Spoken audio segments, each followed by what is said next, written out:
Muy buenos días, hermanos. Un día bonito, hermoso que nos regala nuestro Dios, ¿cierto? Gracias a Dios. Hermanos,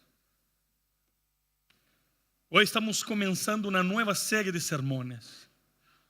Ustedes vieron por ahí que vamos a hablar acerca del Evangelio, la historia del Evangelio, fundamento de la cosmovisión cristiana. Si nosotros no entendemos el Evangelio del Señor Jesucristo, el Evangelio de la gracia, nosotros no hemos entendido nada de las Escrituras. Por eso es el fundamento. Y hoy, nosotros defendemos que este Evangelio se puede ser dividido, contado essa historia en 6 capítulos. E precisamente les quero contar um pouco disso. Em geral, 90% das igrejas cristianas alrededor del mundo actúan como se o evangelho tuviera 2 capítulos: caída e redenção. Caída e redenção. Viene a igreja reformada em la história e diz: não. El Evangelio tiene 4 capítulos. El Evangelio no comienza en la redención y no comienza en la caída. El Evangelio comienza en la creación. Después tiene la caída. Después tiene la redención y después tiene la glorificación. Entonces ahí comenzamos a entender un poco más todo. Cuando ampliamos un poco más la visión. Después viene el doctor Carson, muy conocido, escritor del Nuevo Testamento, de teología bíblica, y dice: no, hermanos, el Evangelio tiene 5 capítulos: creación, caída, redención, renovación y glorificación. Y en la renovación hay mucha esperanza. Y las iglesias en general han perdido este concepto y este entendimiento. Cuando yo sé que Dios me está renovando, cuando tengo que lidiar con las frustraciones, con las pérdidas, con los fracasos, con la muerte, con un diagnóstico de salud, o cuando al parecer las cosas escapan al control, yo estoy seguro que Dios llevará cabo su gran plan y Él me está renovando. Por eso me quedo tranquilo y descanso. Ahí nosotros comenzamos a estudiar eso y yo dije: hermanos, el Evangelio no tiene 5 capítulos, tiene 6. Y yo estaba hablando con unos amigos gringos, estudiosos, y dice: pero ¿dónde ves tú el 6º capítulo? Si Carson, que es Carson, vio el 5º y fue una cuestión extraordinaria. Yo dije: yo soy presbiteriano, soy reformado. El Evangelio comienza antes de la fundación del mundo. ¿Sí o no? Porque cuando hablamos del Evangelio, hablamos de una historia que está siendo contada desde la eternidad, pasa por la línea del tiempo y vuelve a la eternidad. Nuestra historia comienza en el consejo eterno, por los decretos eternos, en la eternidad. Y tú y yo estamos de paso en este mundo. Hemos hablado que una vida sabia, que entender los planos de Dios, tiene que ver con comprender la dinámica del tiempo, la relación del tiempo, y que Dios es eterno. Y que tú y yo somos efímeros, que estamos de paso, pero Dios, por su maravillosa gracia, por la redención hecha en la cruz, por la sangre de Jesús, nos está llevando de regreso ¿a dónde? A casa. De la eternidad, de donde nacimos, en el corazón de Dios, de regreso a la eternidad, en la glorificación. El Señor volverá por nosotros. Y esa es nuestra gran esperanza. Entonces, durante, Dios mediante, los próximos 6 domingos, hay pausas ahí. porque tenemos el aniversario de la iglesia, hermanos. Vamos a celebrar 26 años como iglesia. Y ahí el pastor Néstor va a predicar, que es el moderador de nuestro presbiterio. Entonces vamos a hacer una pausa, pero vamos a estudiar estos 6 capítulos del Evangelio. Entonces hoy tengo el privilegio de introducir cómo comienza todo eso. Entonces, ¿cuáles son los 6 capítulos? Eternidad, creación, caída, redención, renovación y glorificación. Necesitamos entender cada una de estas cosas, ¿ok? Hoy yo te invito a que abramos la palabra de Dios en la epístola de Pablo a la iglesia en Éfeso. Efesios capítulo 1. Muchas cosas suceden hoy por causa del cristianismo. Si tenemos universidades, si tenemos avión, si tenemos escuelas, si tenemos incentivo en aprender otros idiomas, si tenemos el estímulo para hacerlo mejor, si tenemos capitalismo de la manera sana, si tenemos generosidad, si tenemos hospitales, todo eso existen por causa de los cristianos. Por lo tanto, no debemos tener vergüenza de decir que somos cristianos, porque el mundo fue transformado y es bendecido, porque Dios es fiel y cumple una promesa. ¿Cuál promesa? Las naciones serán benditas por causa de mi pueblo. Este pueblo que sale luz. Estos cristianos que llegan al ambiente de trabajo son los más honestos, son los que rinden más, son los que trabajan con excelencia para la gloria de Dios, son los más humanos, son los que respetan más a sus compañeros. ¿Y qué sucede entonces? Prosperidad, prosperidad según Dios. Y el mundo que estaba en tinieblas vio grande luz, porque la luz vino al mundo, nuestro Señor Jesucristo. Y el Señor, mientras estaba en el mundo, era la luz del mundo. Pero antes de ser ascendido a los cielos, llama a los suyos y dice: ahora ustedes son la luz del mundo. Entonces el mundo es bendecido por causa del pueblo de Dios esparcido por todo el globo terráqueo, por toda la tierra. Somos llamados para bendecir, para amar las ciudades, los campos, vecindario, universidad, donde estamos, ambiente de trabajo. Somos llamados para ser bendición. El Señor dice a Abraham: yo te voy a bendecir, pero seas tú una bendición. Bueno, entonces Efesios capítulo 1. Vamos hoy a estudiar desde el versículo 3 a 6. Así dice la palabra de Dios, Efesios 1, de 3 a 6. Ahí tenemos en la pantalla los hermanos que... Tenemos hermanos que viajaron a Estados Unidos y tuvieron vuelos cancelados por el huracán. Están bien, gracias a Dios. Tenemos hermanos que están enfermos y por esta razón también es una bendición tener el culto transmitido en vivo. Cuando uno no puede estar presencial, que es lo mejor, porque la comunión de los santos es un medio de gracia. La palabra de Dios nos estimula a congregar, pero cuando no es posible hay una herramienta que tenemos que saber utilizar para la gloria de Dios, que es la transmisión online del culto, ¿cierto? Nunca será lo mismo, pero es mejor que no tener. Entonces incentivamos a los hermanos que puedan estar presencialmente, que lo hagan.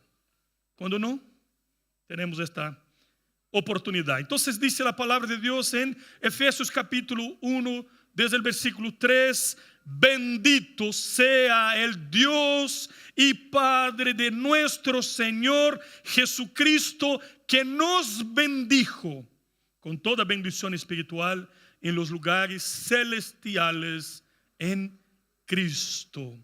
según nos escogió en Él antes de la fundación del mundo, para que fuésemos santos y sin mancha delante de Él, y en amor habiéndonos predestinados para ser adoptados hijos suyos por medio de Jesucristo, según el puro afecto de su voluntad, para alabanza de la gloria de su gracia, con la cual nos hizo aceptos en el amado. Amén. Oremos. Padre Santo, gracias por este momento en que parte de tu pueblo, de tu iglesia, se reúne para públicamente adorarte a ti y reconocerte como único Dios. Bendícenos ahora, Señor, en la lectura, en la meditación de tu palabra, que tu Santo Espíritu cumpla los designios de los deseos de tu corazón, Señor, y bendice a tu pueblo. Nos humillamos delante de ti e imploramos tu favor. Hoy, Señor, necesitamos escuchar tu voz. Oramos humildemente en el nombre de Jesús. Amén, amén y amén. Una de las grandes contribuciones de la fe cristiana son las cartas, como lo que nosotros estamos leyendo. Carta de Pablo a la iglesia en Éfeso. Estas cartas desde el primer siglo, que eran circulares, que pasan a tener un carácter de epístola, fue utilizada muchas veces por los cristianos para animar, para bendecir, para corregir, para exhortar a los hermanos. Y desde el primer siglo se convierte en una práctica entre las personas. Esta carta Pablo la escribió cuando estaba preso en Roma. ¿Y por qué Pablo escribió esta carta? Para mostrar a la iglesia las bendiciones que tiene la iglesia de Dios por la obra maravillosa de Cristo. La iglesia es animada a no mirar las circunstancias de la persecución del primer siglo, de las cosas en este mundo caído. Incluso el mismo Pablo está preso y no está mirando las circunstancias a su alrededor. Él está alabando y adorando a Dios porque él supo que muchos hermanos estaban tristes porque él estaba preso. Y Pablo está escribiendo a los hermanos diciendo: hermanos, todo está bajo el control de Dios. Dios es soberano. Quiero que ustedes sepan que por mi causa y por las cartas, por el hecho de que Pablo estaba preso, surgen las cartas. Y estas cartas tienen un propósito de Dios tan grande que nosotros 2000 siglos después, o sea 20 siglos después, perdón, 2000 años después, las estamos leyendo. Y si Pablo no estuviera preso, posiblemente no tendríamos estas cartas. Pablo dice: quiero que ustedes sepan que por esta razón, por mi cárcel, el evangelio está avanzando, porque Dios siempre conoce el fin desde el comienzo. Dios hace cosas maravillosas que nosotros no entendemos. Hace 3 meses yo estaba en Alemania trabajando con los refugiados ucranianos, y yo estaba hablando con un pastor de una de las principales iglesias de Alemania, una iglesia grande que tenía culto en alemán, persa, ruso, claro, en estos 3 idiomas, una iglesia con 1500 personas más o menos. Y el pastor me dijo: la iglesia en Alemania estaba dormida y Dios está utilizando los ucranianos que salen como refugiados de Ucrania, llegan a Alemania con fuego en el corazón, llenos del Espíritu Santo de Dios. Entonces, si nosotros miramos desde la perspectiva del sufrimiento, del dolor, que es real, estos hermanos están sufriendo la guerra, pero si no miramos más allá, Dios tiene un plan. Estos hermanos están esparcidos, compartiendo las cosas que Dios puso en sus corazones. Como vemos en Hechos capítulo 8, la persecución. Dice la Biblia que los hermanos que fueron esparcidos iban por todos los lados enseñando acerca del Evangelio. La persecución del primer siglo no fue la pérdida del control de Dios sobre su iglesia. Fue el instrumento que Dios utiliza para que el Evangelio sea compartido. Dios es fiel, es soberano. Y sí, tú y yo no tenemos todas las respuestas. No podemos entender muchas cosas. Pero hay una cosa que tenemos que decidir. O si confiamos o si no confiamos en Dios. Yo no soy llamado para entender todo. Los misterios de Dios, los criterios de Dios, los decretos eternos de Dios, las intenciones de Dios. Una mente finita, caída, aunque redimida, no logra entender la grandeza de Dios. Entonces, tú y yo somos llamados a confiar y a descansar, aún sin entender muchas cosas. Entonces, hermanos, tenemos aquí en esta carta el Señor mostrando los beneficios de ser un cristiano. El capítulo 2, versículo 6 de Efesios dice lo siguiente: y juntamente con Él nos resucitó y asimismo nos hizo sentar en los lugares celestiales con Cristo Jesús. Somos un pueblo muy bendecido por la obra de Cristo. Somos un pueblo muy bendecido con todo tipo cabible, no sé si utiliza esta palabra, de bendición o posible. Dice que Dios nos bendijo con toda suerte de bendiciones espirituales. Trate de traducir qué significa. O sea, todo que es posible de bendición, Dios nos dio en Cristo. Vean las 13 cartas que escribe Pablo. En todas, Pablo habla mucho de eso, en Cristo. En Cristo, en Cristo. Tú y yo tenemos dos direcciones. Si tú miras ahí en el capítulo 1 de Efesios, dice: Pablo, apóstolo de Jesucristo, por la voluntad de Dios, a los santos y fieles en Cristo que están en Éfeso. Nosotros estamos en Cristo y en Santiago.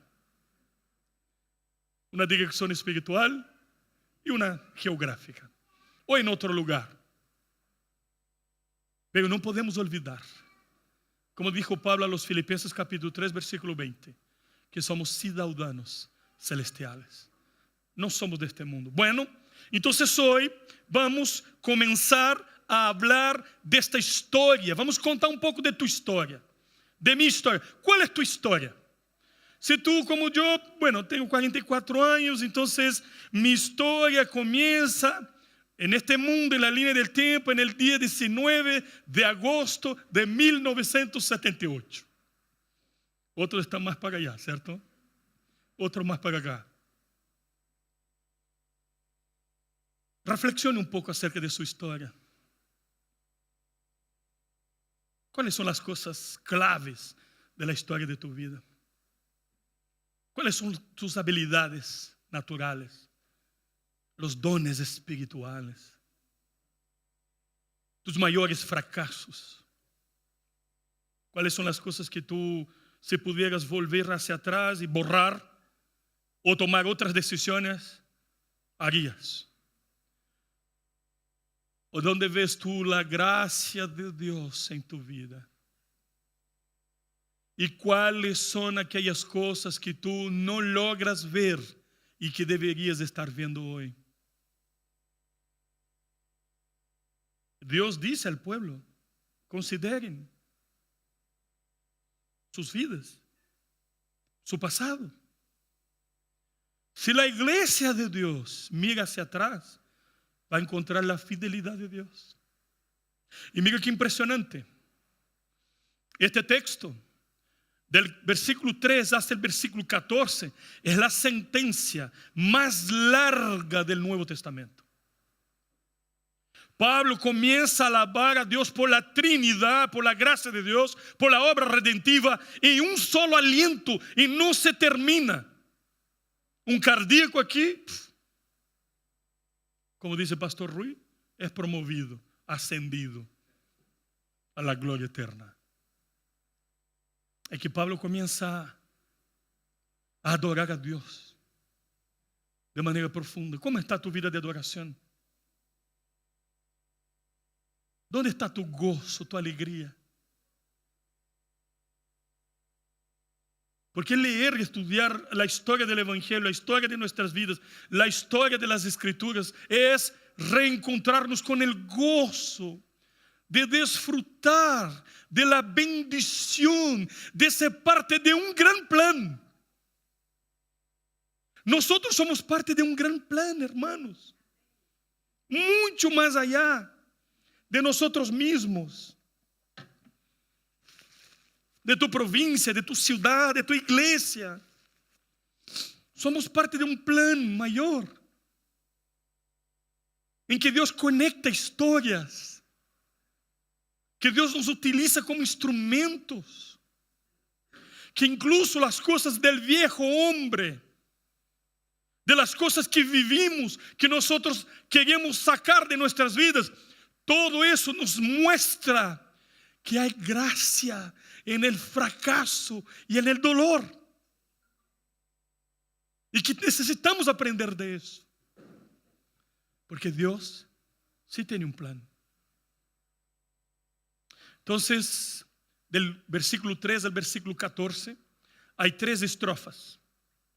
La primera estrofa, del 3 a 6, Pablo está hablando de la obra del Dios Padre. Después de la segunda estrofa, del 7 a 12, Pablo está hablando de la obra del Dios Hijo, Cristo. Y después del versículo 13 y 14, Pablo está hablando de la obra del Dios Espíritu Santo. Este texto nos habla de la gracia trinitaria, de la gracia de Dios, de la economía de la Trinidad. Tú dices, pastor, ¿aparece el nombre Trinidad en la Biblia? No. Entonces, términos que nacen siglo III o IV de la era cristiana, pero permea toda la Biblia. El mismo Pablo dice que ustedes sean bautizados en el nombre del Padre, del Hijo y del Espíritu Santo. Desde la creación en Génesis 1 vemos a la Trinidad.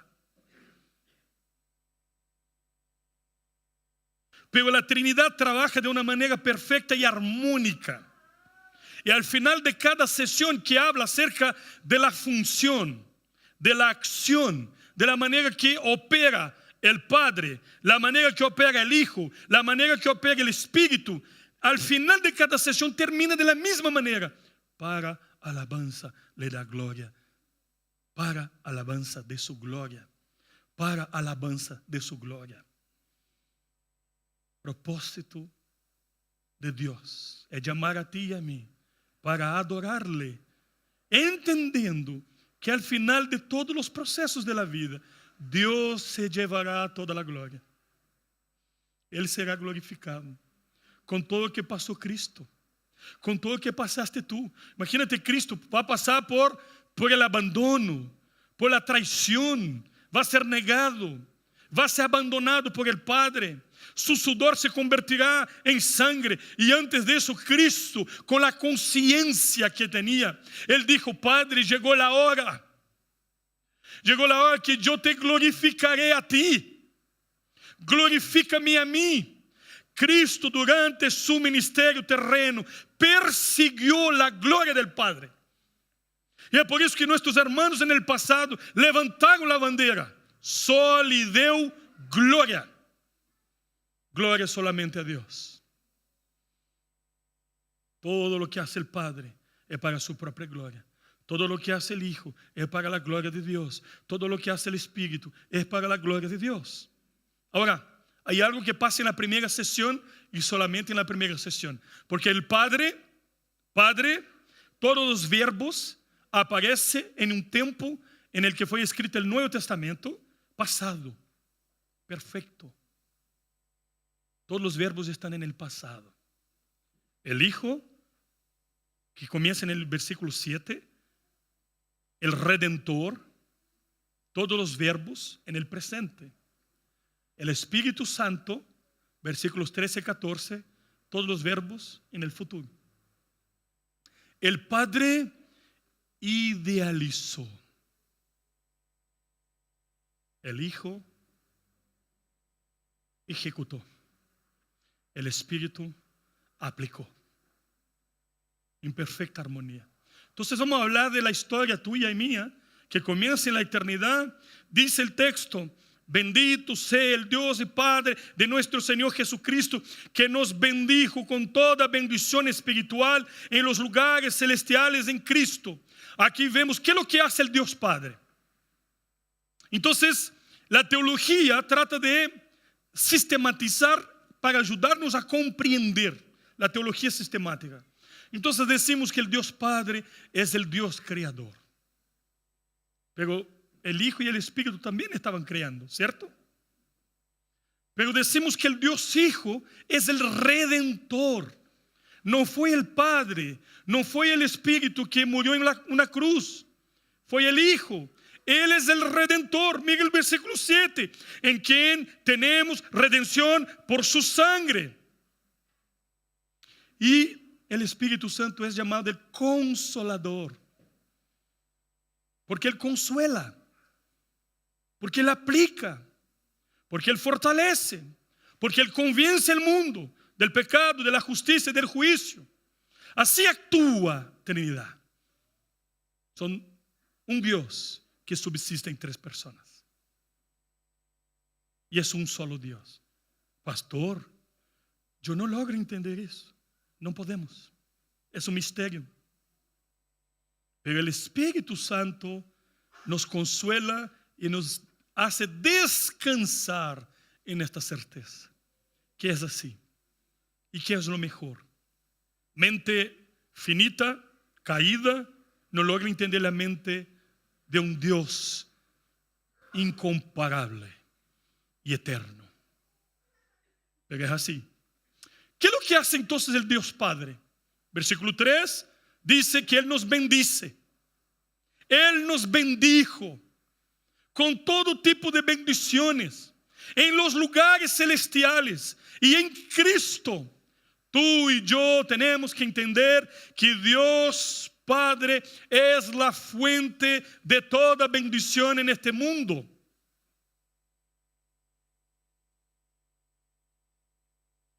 Y que la naturaleza de estas bendiciones no son solamente físicas, terrenales. Dice, y ustedes serán bendecidos con todo tipo de bendición espiritual en las regiones celestiales. Necesitamos entender. Queremos ser bendecidos en este mundo, queremos. Pero las bendiciones más profundas no son de este mundo. Son las bendiciones espirituales.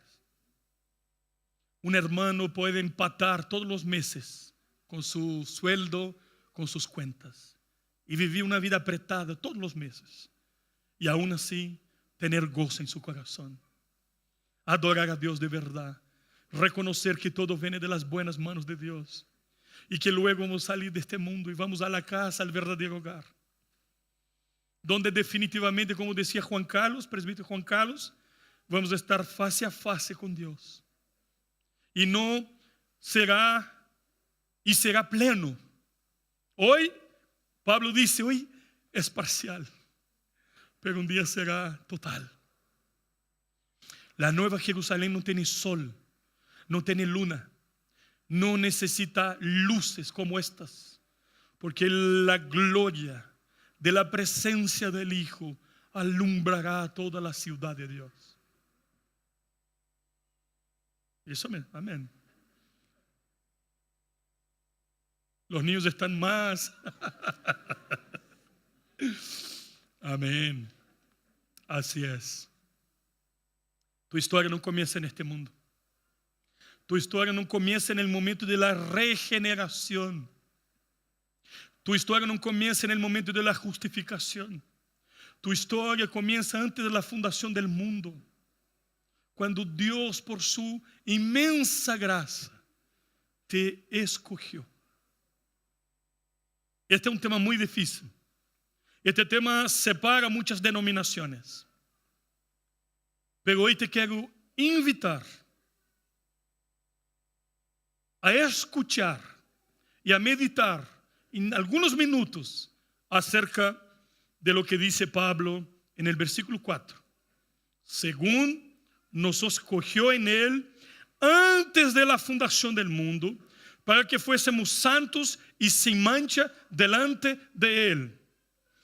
Y en amor, habiéndonos predestinados para ser adoptados, hijos suyos, por medio de Jesucristo, según el puro afecto de su voluntad. Este texto habla de dos acciones de Dios en la eternidad que son diferentes, pero muchas iglesias confunden y piensan que es lo mismo. Elección no es lo mismo que predestinación.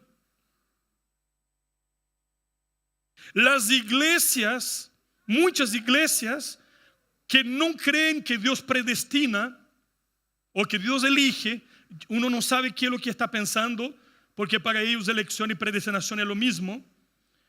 Para ellos piensan que Dios sabía que el pastor Rui iba a responder al llamado del evangelio, iba a elegir a Dios, por lo tanto Dios lo elige a él.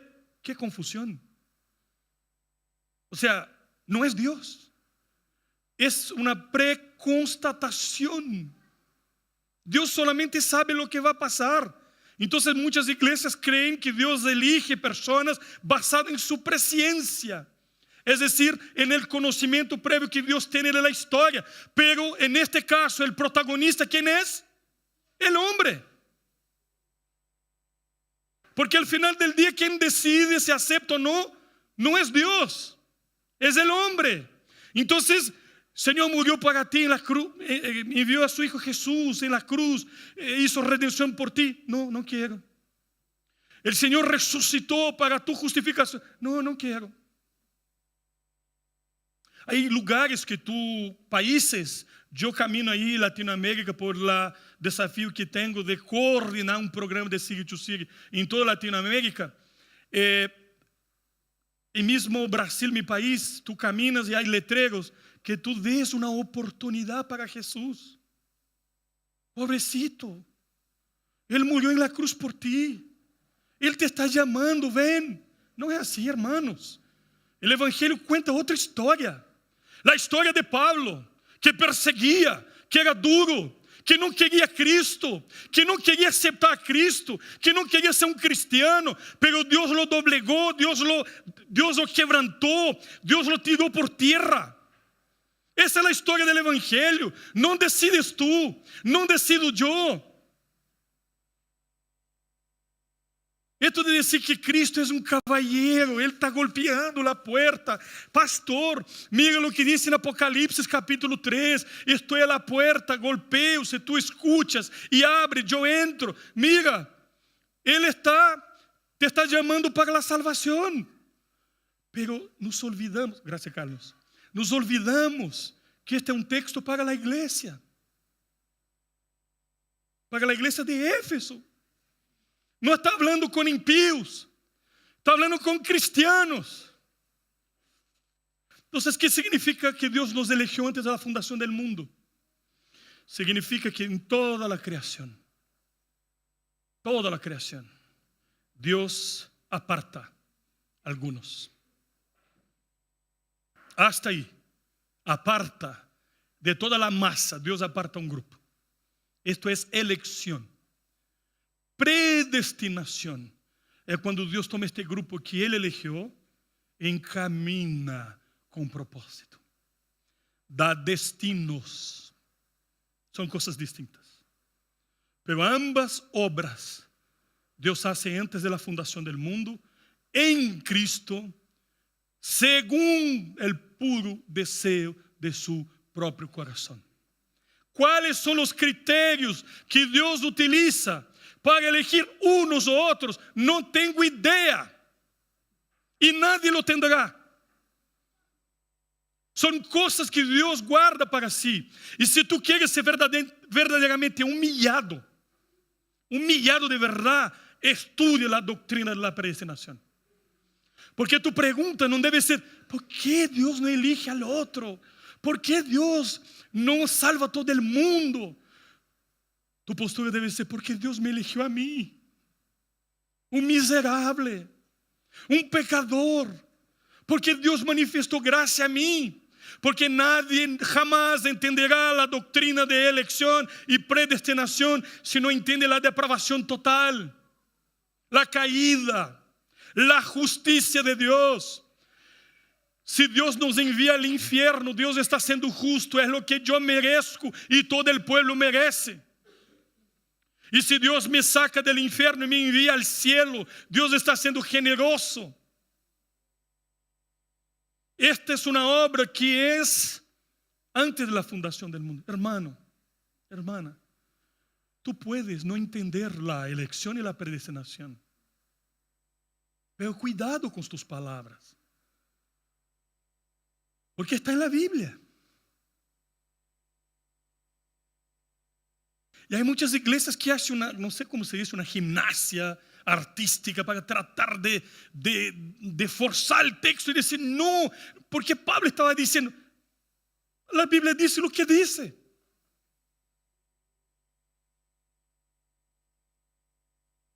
El tema es que somos orgullosos y no queremos entender. Yo no quiero aceptar que eso depende de Dios y no de mí.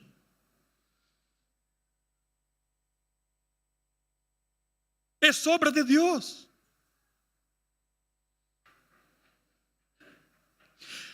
Y si somos honestos, estudiamos la Biblia. Y si nosotros somos arminianos y decimos, ¿sabe qué? Yo creo que depende de mí. Déjame decirte algo en el nombre del Señor Jesús.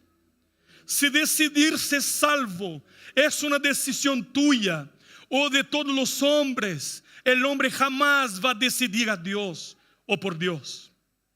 Porque el hombre está muerto en sus delitos de pecado. El hombre no anhela a Dios y ni las obras de Dios. El hombre no quiere a Dios.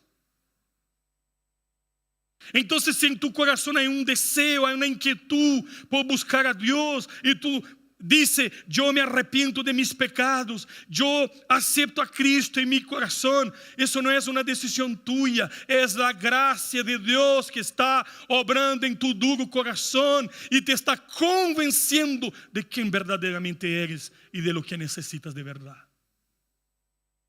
Es obra de Dios, es obra santa.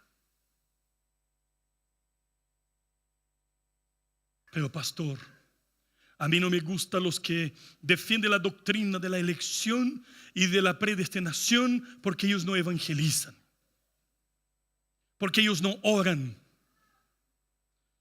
Esta es una falacia, es una mentira. Porque quien entiende la doctrina de elección y predestinación son los que más evangelizan. Iglesia Presbiteriana en Corea del Sur. 10 millones de cristianos presbiterianos en Corea del Sur. En Seúl, capital, 10,000 iglesias presbiterianas. Son los que más oran en la historia del planeta. ¿Y sabe qué? Son presbiterianos. Corea del Sur, Brasil y Estados Unidos son los países que más envían misioneros al mundo. Países predominantemente presbiterianos. O con una cosmovisión reformada. Es mentira. Porque cuando yo entiendo la gracia de Dios, que Él vino por mí, sin merecer, un pobre pecador, y su gracia alcanza mi corazón, y me transforma. Mira el entendimiento, mira lo que dijo Agustín de Hipona, padre de la iglesia, en el siglo cuarto, perdón. Y una frase, mira cómo entendió Agustín todo. En el paraíso, Edén, jardín, yo podía pecar, ¿cierto? Adán y Eva fueron los únicos que tuvieron libre albedrío, es decir, capacidad contraria a su propia naturaleza. Eran santos, perfectos, y podían elegir lo malo. Hoy nadie más tiene libre albedrío. No podemos elegir entre lo bueno y lo malo. Vamos a elegir solo cosas malas. Chao, se acabó el libre albedrío. Pastor, ¿por qué pusiste este traje con este color raro? Esto no es libre albedrío, libre agencia. Pero ya recibí un elogio hoy día. De una hermana por lo menos. De la iglesia de San Marcos.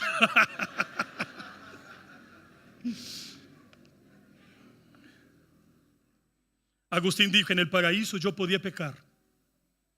Después del pecar, en el paraíso, Agustín dice, yo no puedo más no pecar. Porque entró el pecado, la depravación total. Yo no puedo más no pecar. Después que la gracia de Dios me alcanzó, yo puedo no pecar. Puedo no pecar. Sigo pecador, pero puedo decir no al pecado, porque no soy más esclavo del pecado. Pero en la glorificación final, yo no puedo más pecar.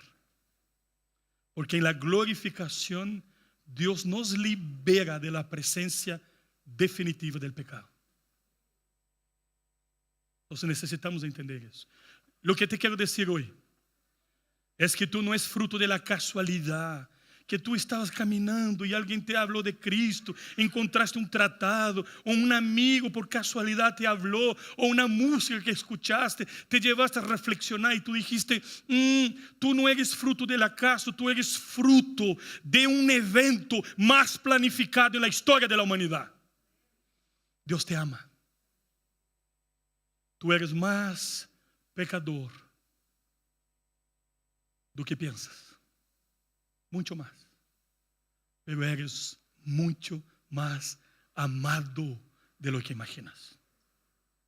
Nunca se olvide de eso. Concluo aquí con algunas aplicaciones. Estamos delante de un Dios grandioso, soberano, que tiene un plan mayor. Isso inclui tu pequena e minha pequena vida. Estamos incluídos nisso. Cantamos em Brasília, aqui é brasileiros, uma canção muito antiga que habla que Deus é soberano. Tu és soberano, certo? E uma parte da canção diz: a pesar de la glória que tienes, te importas comigo também. Tão pequeno. Por isso podemos dizer o que dijo David: ¿Quién soy yo? ¿Quién es la casa de mi Padre para que recibamos tanta bendición? Si este mensaje de la gracia de Dios no te impulsiona a vivir una vida de gratitud a Dios por lo que Dios hizo en tu vida en Cristo antes de la fundación del mundo, nada más lo hará.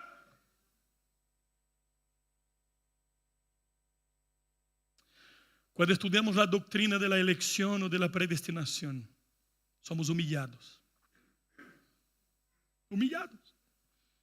No se trata de ti. La fe cristiana, el evangelio, no se trata de lo que tú haces. Repetimos eso. No se trata de lo que haces para ser aceptado por Dios. No es por eso. No se basa en tu performance, en tu esfuerzo, en tu capacidad, en tus habilidades. El evangelio se trata de lo que Dios hizo en Cristo, en la cruz, y basta. Es Cristo y nada más. Por eso la bandera fue levantada en el siglo XVI, solo Cristo.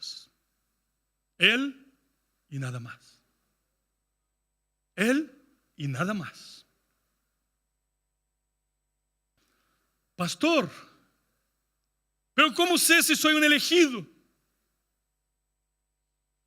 La Biblia dice aquí en el versículo 4 de Efesios 1 que fuimos escogidos en Él antes de la fundación del mundo para ser santos.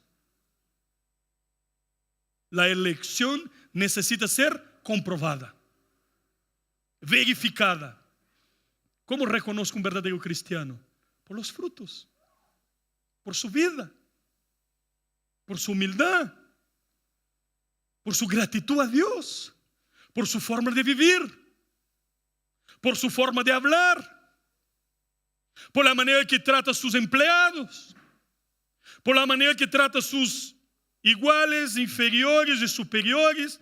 Já estudamos isso. Isso não tem que ver com capacidade, tem que ver com dones, como diziam os teólogos de Westminster. En este momento soy un superior porque estoy predicando la palabra. Bajo y hay un diácono que está ministrando. Soy inferior del diácono. Por eso que la Biblia dice que sometemos todos unos a los otros. No hay nadie mayor o menor, somos iguales. Entonces reconozco un verdadero cristiano en su vida de piadosa, en su evangelismo, con ganas de discipular, de aprender, de arrepentirse, inquieto. Lutero, Calvino, los padres de la iglesia, los hombres levantados por Dios, los hombres y mujeres más utilizadas por Dios en la historia, eran personas frustradas con sus propias vidas y que querían más de Dios. ¿Cómo reconozco un verdadero cristiano? Tenía hambre de Dios. Tenía sed de Dios. No hay un solo encuentro con Jorge y Claudia que Jorge no hable la Biblia y no llora. Intensa y profundamente. Jorgito aquí. Por la palabra de Dios. Por la obra de Dios. Perdóname que te exponga. Hambre de Dios. ¿Tú crees que la vida cristiana es solamente lo que tú has vivido hasta aquí? Por favor, hermano. Si Dios viene sobre tu vida con poder, te tira por el suelo, te pone un gozo, que tú vas a vivir en gozo de aquí hacia la eternidad, sin detenerse. Necesitamos más de Dios. Necesitamos una vida profunda de adoración. Profunda. Todo eso nos lleva a un lugar, siempre, a la cruz. Cristo es el agente de toda bendición redentiva. Cristo fue en la historia, 1995 en mi caso, me tomó caído, sucio, lleno de mentira, pecado, ídolos. Me tomó, me levantó, me limpió, me atrajo con su poder, me perdonó, me aceptó. Yo no acepto a Cristo, Él me acepta. Y me dio propósito. Y transformó mi vida. Transformó. Es por eso que nosotros vivimos para servir. No por una causa cualquiera. Para vivir o morir, cumpliendo nuestra vocación. ¿Cuál es tu vocación? Te quiero solo recordar hoy que tu historia comienza en la eternidad. La eternidad pasada decimos, porque después vamos a hablar de la eternidad futura. Y es por esa razón que todos los verbos están en el pasado. Porque Dios te eligió, Dios te adoptó, Dios te aceptó, Dios te predestinó. Pablo habla de estas palabras. Vamos a orar. Antes de participar de la Santa Cena, vamos a orar.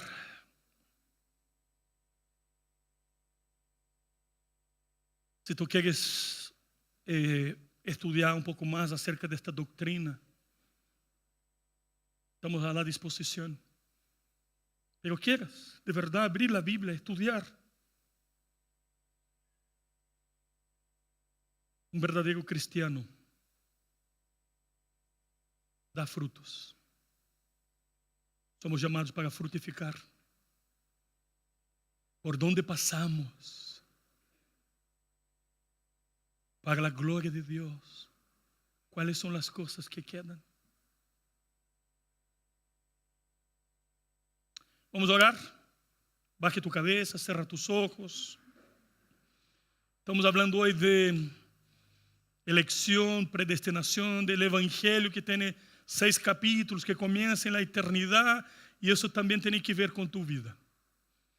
Si de alguna manera hoy tú sientes que hay algo que está pasando en tu corazón, estando aquí presente o nos asiste ahí por la internet, sientes todavía que no eres un cristiano, o que no está dando fruto de verdad. Nosotros con el pastor Rui estábamos en Lima la semana que pasó y escuchamos a un líder de Lima, plantador de iglesias, diciendo que fue enviado como misionero y conoció y aprendió el evangelio en el campo. Misionero. O sea, hay mucha gente que está dentro de la iglesia y que piensa que es un cristiano y nunca entendió el evangelio. ¿Has entendido el evangelio? ¿De verdad? ¿Entendiste el evangelio de verdad? Vamos a orar. Vamos a orar por tu vida. Si tú quieres entregar tu vida al Señor, dile: Señor, gracias, gracias y gracias. Hoy te quiero agradecer, Señor. Hoy es día de gratitud. A pesar de las cadenas agridulces de la vida, el Señor fue por ti. Tus pasos fueron parados y detenidos por la fuerza del amor de Cristo en la cruz. Caminando con mucha agresividad hacia el infierno, Dios intervino. Dios intervino en tu vida. Señor, quiere sanar tus heridas. Hay muchas heridas quizás, y las quiere sanar. Señor, quiere sanar todas las heridas. Y el Señor te quiere enseñar hoy: hijo mío, hija mía, tu identidad está en mí, no en nada más. No está en tu peso, no está en tu nacionalidad, no está en tu condición social, no está en tu sueldo, no está en tu carrera, está en mí. Tu identidad está en mí. Dice la Biblia en Efesios 1: fuimos elegidos para Él. Ustedes son mi particular tesoro. Disfruta de la bendición y del gozo del verdadero evangelio, hermano. Padre, en esta hora queremos darte las gracias, Señor. Gracias porque esta historia no puede ser contada, faltando una parte importante. Cuando el Consejo Trinitario en la eternidad decide, por sus propias razones y decretos eternos, alcanzar por gracia a pecadores tan miserables como nosotros. Y un día estaremos todo un pueblo de todo el planeta, un solo coro, un solo rebaño, un solo pastor, adorándote sin pecado por toda la eternidad. Pero esta historia comienza un día en el pasado eterno. Gracias y gracias y gracias, Señor. Gracias, Señor. Gracias, gracias, Señor. Gracias, gracias, Señor. Muchas, muchas gracias, Señor, por este amor incomparable. Y ahora, Señor, rogamos también por los elementos de la Santa Cena. Te alabamos, porque todo es posible, porque Cristo vino al mundo, creció, vivió una vida perfecta, murió de manera justa y sin pecar. Al tercer día resucitó, fue ascendido a los cielos y volverá por su iglesia. Esta es una iglesia cristiana, porque Cristo venció, porque Cristo es victorioso. Las tinieblas no pudieron en su contra. Y la palabra de victoria es declarada también a su amada iglesia. Te alabamos, Señor, y oramos, agradecidos por el pan que representa el cuerpo y por la copa que representa la sangre. Oramos agradecidos en el nombre de Jesús. Amén y amén. Quero invitar a los presbíteros